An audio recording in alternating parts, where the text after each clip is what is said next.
Hello and welcome to the History of the Germans, episode 105, the Foundation of Lübeck. Now this week we'll look at one of the great mysteries of German medieval history, how Lübeck could become the second largest city in the Holy Roman Empire within just 100 years of its foundation. Because Lübeck lies on a small river, the Trave, that goes into a small sea, the Baltic. And not only is the Baltic comparatively small, the people who live on its shores are no slouches. They've been famed for travelling as far south as Constantinople and as far north as Greenland for centuries. So how did Lübeck manage to grow so fast?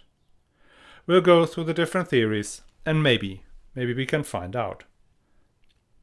But before we start, let me tell you that the History of the Germans podcast is advertising free, thanks to the generous support from patrons.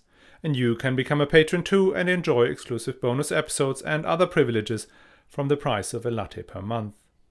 All you have to do is sign up at patreon.com/historyofthegermans or on my website, historyofthegermans.com.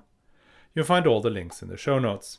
And thanks a lot to Catherine van B, Mr. F, Victor O, and Rudy. Now last week, we took a good look at the county of Holstein and the beginnings of the great migration from the western parts of the empire into the lands north and east of the Elbe River.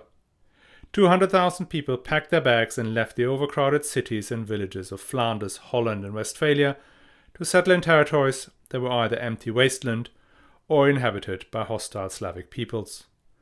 In many ways, these tracks resemble the westward expansion in the United States in the 19th century. The counts, bishops and margraves who controlled the lands in the east sent out agents, so-called locators, to recruit settlers willing to go east. The locators organized the transport and, once the settlers had arrived, allocated each an equally sized strip of land to cultivate. Sometimes the land needed to be first drained, dikes being built, or forest had to be cleared.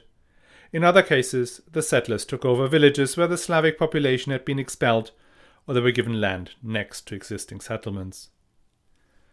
Now, one of the magnates who was most active in this process of colonization was the Count of Holstein, Adolf of Schauenburg, and his successors, who had the decency to be all called Adolf, which makes life easier for your podcaster.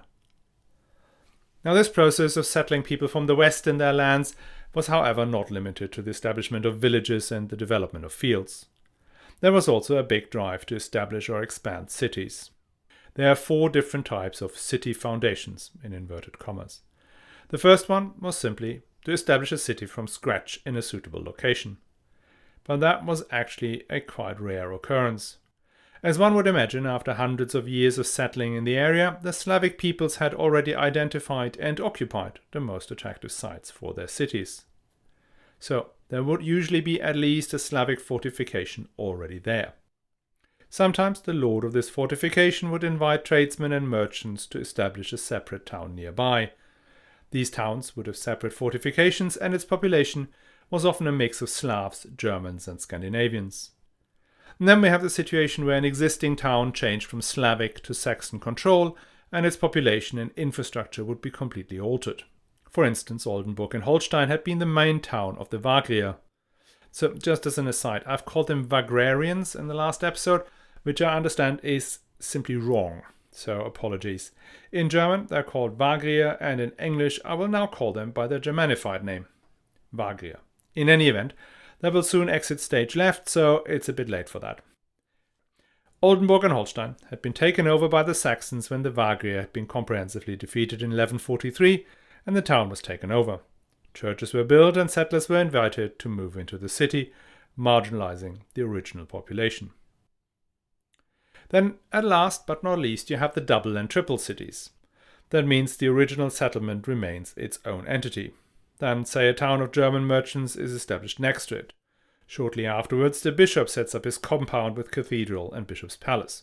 Again, not connected to the other 2 townships. It was a bit like Budapest and Óbuda in Hungary, where there had been separate cities until they were joined together as Budapest in 1873. The story of Lübeck is a mishmash of all these 4 processes. Now, you're well aware that there already been a place called Lübbice, long before the Counts of Holstein were even thought of. Founded in 819 by the Abodrites, who'd been invited to settle there by Charlemagne. Lübeck was built on a peninsula formed by the Trave and Schwartau rivers, a few kilometers downriver from where Lübeck is today, and 9 kilometers from the mouth of the river. Lübeck was off to a good start. A road was built south to Baltic, linking Lübeck to the emerging trade network inside the empire. Archaeologists have found evidence that Lübeck had trade connections all across the Baltic Sea. However, by the 10th century the settlement had shrunk and may even have been abandoned. Recovery set in during the middle of the 11th century when Gottschalk had new fortifications and a church built. His son, Henry, the Prince of the Abodrites, would make Lübeck his main residence, from where he controlled a territory stretching from Rügen to Holstein. Henry built not just large fortifications, but he also invited merchants to settle. The trade route south to Baltic and north onto the Baltic was resurrected. But after Henry had died and the land of the Abodrites descended into chaos and civil war, Lübeck was burned to the ground by some Slavs in 1138. As we heard last week, the Vagrians had been defeated and moved into reservations in 1143, and that same year Adolf of Schauenburg realized that if he could rebuild the trade network of old Lübeck, he would make a nice wad of cash in tolls and duties. Upon closer inspection, it became clear that the location of old Lübeck was not ideal, or more precisely, that there was a more promising location a bit further upriver. This new location at the confluence of the Trave and the Wakenitz was not only large enough to hold a sizable city, it also had the great advantage of being part of the Count's personal property. He built a castle in the north of the peninsula and established a merchant city with a marketplace a bit south from there. This settlement was, again, an immediate success. It is quite likely that the merchants who had lived in Lübeck before its destruction in 1138 moved into this new location. But who also came were the merchants who used to trade out of Baltic. Since Lübeck was now a city under the protection of a Saxon count, not a Slavic prince, there was no need for a separate trading post on the Saxon-Slavic border. The success of this new city also became its downfall. Baltic was part of the personal property of the Duke of Saxony, Henry the Lion, and as Baldwic's trade and its people disappeared off to the upstart town of the Count of Holstein, the Duke found himself short of cash. The once plentiful tolls and market fees of Baltic had not just disappeared, but are now finding their way into the Count's purse. And that cannot be. Remember that the Counts of Holstein had been enfeoffed by Lothar when he was Duke of Saxony. Now the new Duke of Saxony is his grandson, the self-same Henry the Lion, who just lost a neat little income stream. Henry the Lion pulls rank. He suggests to Adolf of Schauenburg that they should share the income from this new city. And as we are talking sharing things, why don't you hand over the lucrative salt mine in Oldesloe as well? That the Count refused, assuming quite rightly that if he had agreed he would lose his share of Lübeck soon enough. At that point Henry the Lion took out the big guns and prohibited the market in Lübeck, forced all merchants to bring their wares to Baltic. And this edict was effective. Lübeck emptied out almost as quickly as it had grown up, and in 1157 the remaining buildings caught fire, after which the location was abandoned. Now the citizens who had stayed in Lübeck went to Henry the Lion and said that, given they weren't allowed to hold a market in Lübeck, and there was hence no point in rebuilding the city, would he be so kind to designate a place where they could hold a market and live? Henry the Lion tried one more time to convince the Count to hand him the now empty and devastated city of Lübeck, but he still refused. So Henry established the Lion's Town, somewhere upriver on the Wagnitz. And that is where the citizens of Lübeck moved. But they quickly found that this location was not suitable. The larger trading ships could not get up the Wagnitz River, and it even proved difficult to set up good defenses. So Henry went back to his Count, and this time, in exchange for some fine gold, the Count handed over the site of Lübeck.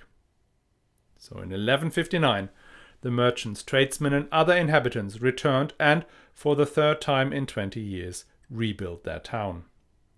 The bishopric of Oldenburg was moved to Lübeck, and Henry the Lion granted its city's rights.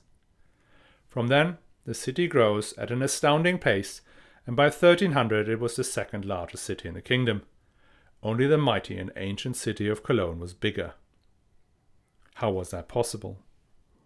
Lübeck was on the Trave River, a river that connected to the still largely empty set of interconnected lakes of Holstein, Mecklenburg and Brandenburg, but not to any of the great centers of trade and commerce of the south. Downriver was the Baltic Sea, a sea whose trade was dominated by Scandinavians, in particular the inhabitants of Gotland. Lübeck was part of the Holy Roman Empire, but in the Duchy of Saxony, a part where the new emperor, Frederick Barbarossa, had not enough influence to protect the burghers against the overreach of the magnates. So, what was the secret? For Fritz Röhrig, 1882 to 1952, the conclusion was evident. The German merchants in Lübeck were simply smarter and just better than their competitors. They designed a new kind of ship. The cog that could take larger loads was made from sawn rather than split timber, hence cheaper to build and was easier to steer than the Knar, the preferred vessel of the Danish traders. And then, according to Röhrig, they were simply better organized. Röhrig put forward a thesis that the third rebuilding of Lübeck was organized by a consortium of Rhenish and Westphalian merchants. They had been given free rein by Henry the Lion to create the city layout and set the laws for the new settlement. Though you still find this and other of his hypotheses even in relatively recent books, most of it is now debunked. Cogs have been around since the 10th century and were known to all the peoples along the Baltic and North Sea coast.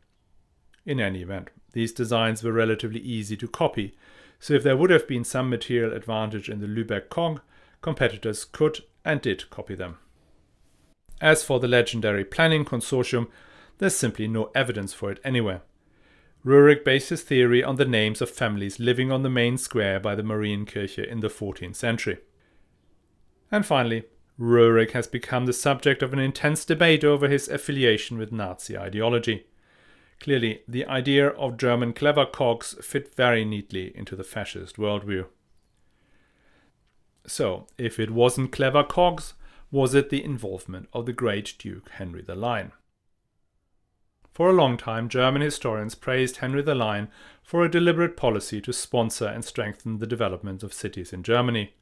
I mean, after all, he is the founder of Munich and arguably of Lübeck, but more recent biographies, like the one by Joachim Ehlers, suggest that there was really no great master plan. And why would there be? Medieval rulers rarely sat down to strategize with their chancellors or major vassals, and they certainly did not leave behind any strategy papers. Decisions were often driven by who was in the room at any given time, sometimes with long-lasting and devastating effects. Just think of the citizens of Lodi who were bringing their grievance before Barbarossa in 1153 simply because they happened to travel through Constance. And Barbarossa's decision kicks off his involvement in Lombardy, and it also determined the imperial position against Milan. But not having a grand plan does not mean actions cannot have great impact. We hear that Henry the Lion sent messages to Denmark, Sweden, Norway and Russia, personally guaranteeing that the merchants from there would enjoy his protection should they sail to Lübeck. He also established a mint and a customs post, and granted the city the freedoms that many other great trading places like Cologne, Dortmund and Soest enjoyed. The set of rights and privileges for Lübeck, the Stadtrechte, were modelled on those of the city of Soest, at this time one of the most important trading hubs on the route from the Rhineland and Flanders to the north and east. How important the support of Henry the Lion was became apparent as early as 1161. In that year, the merchants from Gotland and Lübeck had a major falling out. What about is unclear, but it was Henry the Lion who resolved the issue by guaranteeing the Gotlanders safety and freedom to come to Lübeck, whilst at the same time demanding protection for his merchants when they are in Gotland. There had been German merchants present in Gotland before 1161, but after that we hear of a veritable German trading city springing up in Visby. In the middle of the 12th century, the island of Gotland, today part of Sweden and located halfway up the Baltic Sea, had been the center of northern European trade for literally hundreds of years. It had its origins in a great shift in European trading routes during the 8th century. As the Mediterranean had come under Muslim control, goods from Byzantium, destined for northern Europe, had to be shipped via the great Eastern European river system from the Black Sea to the Baltic coast. Novgorod became the great Baltic port from where the goods were then shipped along the Swedish coast to Gotland and then to either the Danish port in Haithabu, near modern-day Schleswig, where they crossed the Jutland Peninsula by land, or further up the Limsfjord, which allowed ships to get into the North Sea without having to round the Skagerrak. Gotland not only provided a safe harbour en route, but also provided the ships on which the goods travelled. Archaeologists have found literally thousands of Byzantine coins in Gotland. So by the middle of the 12th century, the trade with Byzantium via Russia and Ukraine had slowed down dramatically. The Eastern luxury wares were now travelling via Egypt and Venice to France, England and Germany. But there were still goods from Russia in high demand. Fur was of particular interest as well as honey and beeswax. Enterprising merchants from Lübeck appear in Novgorod in the 1170s, apparently in large enough numbers that Henry the Lion signs trading agreements with the Prince of Novgorod. That way, the Gotlanders are cut out of the trade and Lübeck gained direct access to the lucrative Russia trade. And Henry helped the city of Lübeck in another way. As you may remember from last episode, the Wendish Crusade ended in a resounding meh.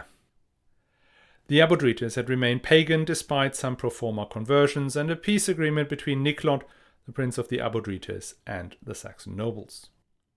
As far as Henry the Lion was concerned, this was an unsatisfactory outcome. As Duke of Saxony, he was also in charge of the Mark of the Billungs, that territory we now know as Mecklenburg-Vorpommern. But as long as Niklot ruled, he had little influence in these lands. In fact, the Counts of Holstein had closer relationships with Niklot than he, Henry the Lion. So in 1160 he finally found time to resolve what he regarded as a problem.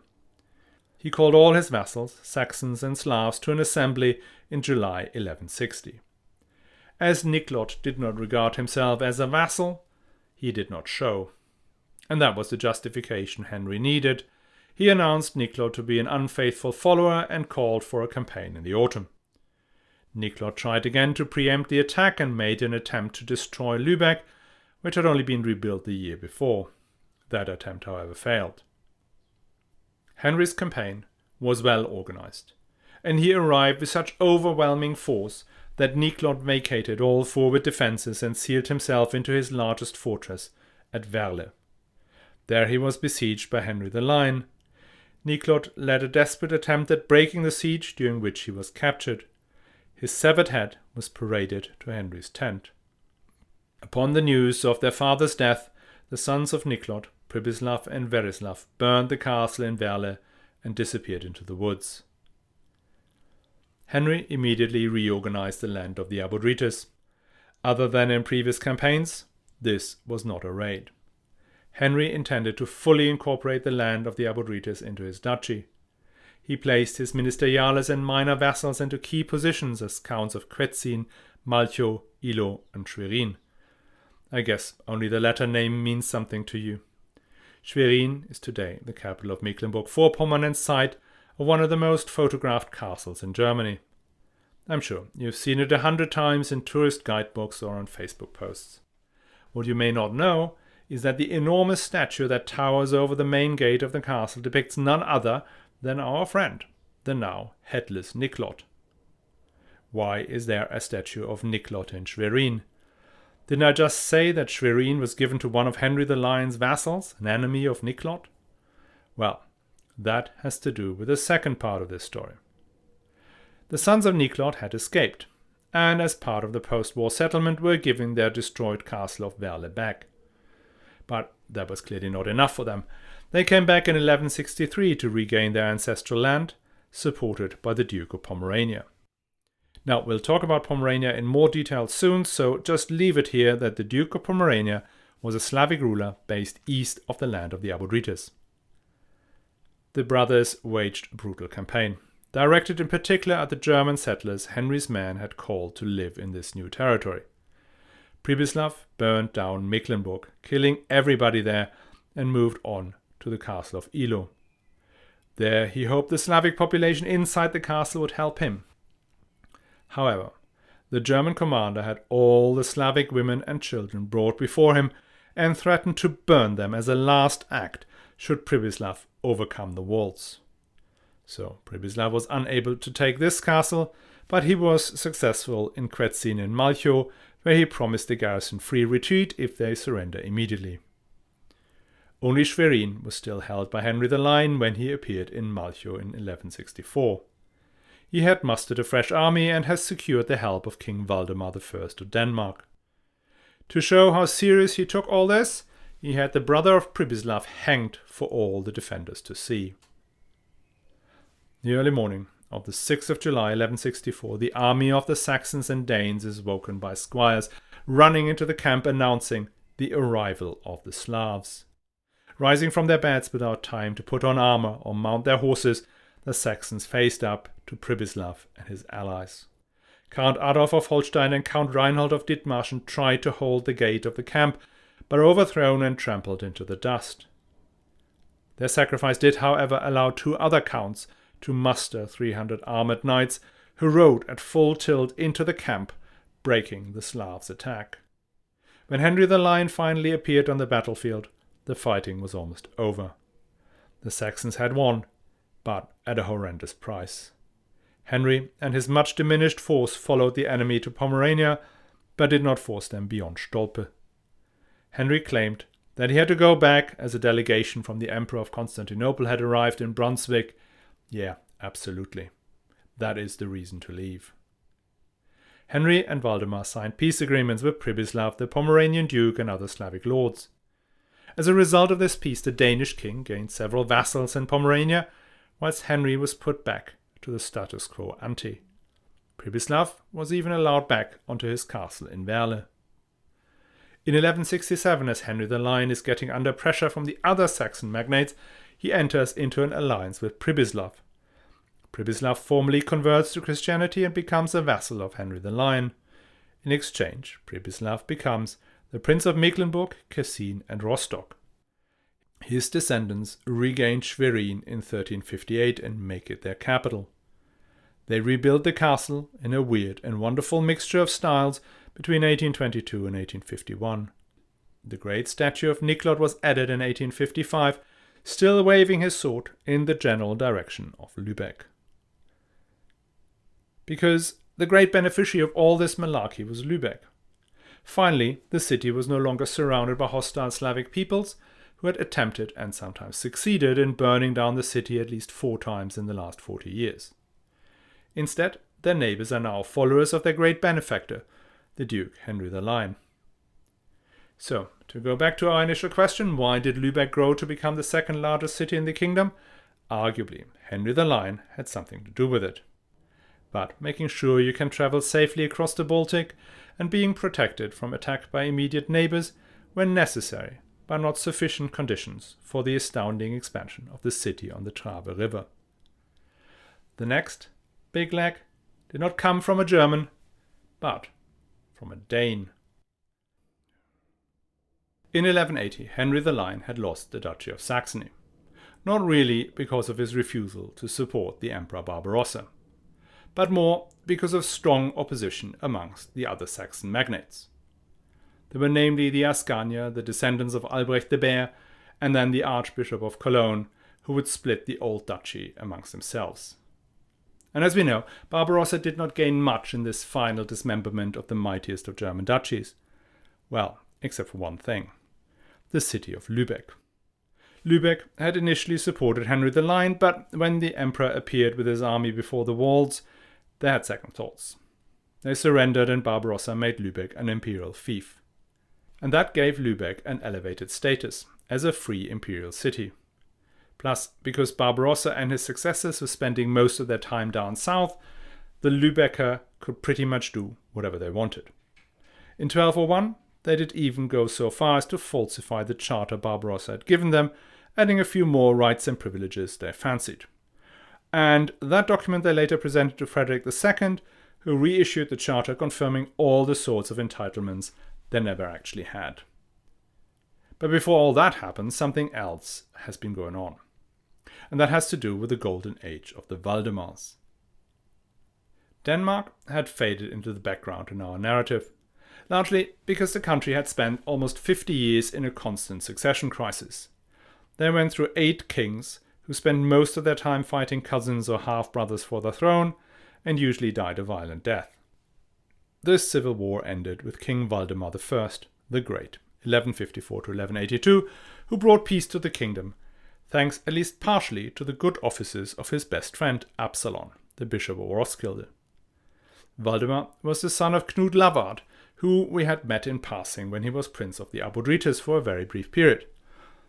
Now, this is not the place to go through all of his achievements. If you want more detail, go to the Scandinavian History podcast. What matters for us here is that Valdemar gained a foothold in the land of the Abodrites during Henry the Lion's campaign of 1160. Other than Henry, Valdemar remained engaged in the Wendish lands. In the 1170s he invades and occupies Rügen. Then he extends his power to Pomerania. And then there's his son, Valdemar II, the Victorious, who builds on his father's success. He is massively helped by the succession crisis that is now engulfing the empire, when Philip of Swabia and Otto IV fight over the crown. Valdemar sides with Otto IV and attacks Holstein, whose count, we are now at Adolf III, had sided with Philip. At the Battle of Stellau in 1201, Adolf is defeated and captured. In captivity, he renounces the county of Holstein and is released. He goes home to Schaumburg, never to return. Now Holstein was now Danish, as was Hamburg, which Valdemar had occupied after one of his cousins and a claimant to the Danish throne had become its archbishop. In 1216 he then becomes also Duke of Pomerania, courtesy of Emperor Frederick II. And Lübeck.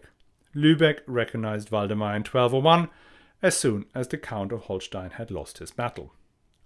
And Valdemar became a great supporter of the city. He confirmed the city's rights and privileges, the ones that they had all made up by themselves. And we hear that the city now has a council that determines its affairs, passes its laws and judgments. But not only that, Valdemar helps Lübeck citizens to set up another trading post within the city of Riga that he had just conquered during one of the earliest Baltic crusades. And that again boosts the city's trade with Russia. And then there's the herring trade. Now, given that lay piety had been on the rise for a century or more, the population of Europe took to eating fish on Fridays. But where do you get enough fish to feed, say, a city like Cologne or Regensburg that are a long way from the sea? The answer was salted or dried fish. And one of the richest fishing grounds in Europe was Scania in southern Sweden. The herring who came through there had to be salted to be preserved, and that is where the traders from Lübeck come in. They are bringing the salt from the rich salt mines in Lüneburg, Salzwedel and Oldesloe to Scania and take away the salted fish to sell down south. Which gets you to the billion-dollar question. Why did Valdemar, who at that point controlled Scania and Lübeck, allow that trade to happen? Because Denmark already had a great trading city, Haithabu, which by now had migrated to Schleswig. Why not use this harbor? Unload the herring, transport it across the Jutland Peninsula, and put it back on a ship. And that ship then takes the fish down the Rhine and the Main River to the landlocked masses craving their Friday fish. It's one of those questions which we have no real answer. All that we know is that during the reign of Valdemar, more and more trade is diverted from Schleswig to Lübeck. One reason that could explain the relative decline of Schleswig could be the closing of the Limfjord. If you look on the map, you can see that just at the top of the Jutland Peninsula is a system of lakes and rivers that allows boats to pass from the North Sea to the Baltic without having to go through the Skagerrak, the dangerous narrows at the entrance of the Baltic Sea. Now this connection is open today and was open until the 12th century. Just around the time we find Lübeck ascending, the Limfjord closes. Though I understand most of Schleswig's trade was by land across the peninsula, some of it may have been seaborne, destined to go via the Limfjord. That may have been what made Schleswig that little bit more attractive, and its loss made it more of a straight fight. Now the other advantage the Danish merchants had was privileged access to the English market. When Canute had been king of England, Danish traders were granted the same rights as local merchants, paying the same fees in market and the same duties. Foreigners normally paid more. But when Lübeck became part of Denmark, these privileges extended to them, and hey presto, another relative advantage of Schleswig was gone. So, by the middle of the 13th century, Lübeck had grown so much, it now occupied the whole of the river island. Beautiful furs are coming in from Russia, beeswax and honey from Novgorod, amber from Prussia, fish from Scania, and now rye and wheat from the Baltic shores. All these are bought by Lübeck merchants and sold on to their end customers. The goods are taken off the cocks they came on and transported by road to the Elbe River, either down to Lüneburg or to Hamburg. Then they are again put on a ship and either go north along the North Sea coast to the mouth of the Rhine River to Flanders or to England. Or they go south on the Elbe to Magdeburg, where then loaded on carts and go on to the Hellweg, which connects across Westphalia from Paderborn via Soest and Dortmund to Duisburg, where one can find shipping to Cologne or further south. But the trade isn't just one way. Cloth from Flanders, wool from England, wine from the Rhine and Mosel, weapons and metal goods from all over Germany come up on the way back. Lübeck ends up in the middle of all of this and becomes richer and richer. In 1227, Lübeck again ditches its master, who had lost a crucial battle against the Saxons. From then on, the city remains free and independent, able to join others in what we call the Hanseatic League. But before we get into the meat of the story of the Hanseatic League, we still have to finish off the story of the Duchy of Saxony. So next week, we'll spend a bit of time on the Margraviate of Brandenburg, how it came about and why this time the Slavic rulers do not found the dynasty that rules it. And, if I'm well organized, we will get into at least half of the story of Henry the Lion. I hope you'll come along for the ride. And before I go, let me thank all of you who are supporting the show, in particular the patrons who've kindly signed up on patreon.com/historyofthegermans. It is thanks to you this show does not have to do advertising for products you do not want to hear about. If Patreon isn't for you, another way to help the show is sharing the podcast directly or boosting its recognition on social media. If you share, comment or retweet a post from the History of the Germans, it's more likely to be seen by others, hence bring in more listeners. My most active places are Twitter @GermansHistory and my Facebook page, History of the Germans Podcast. As always, all the links are in the show notes.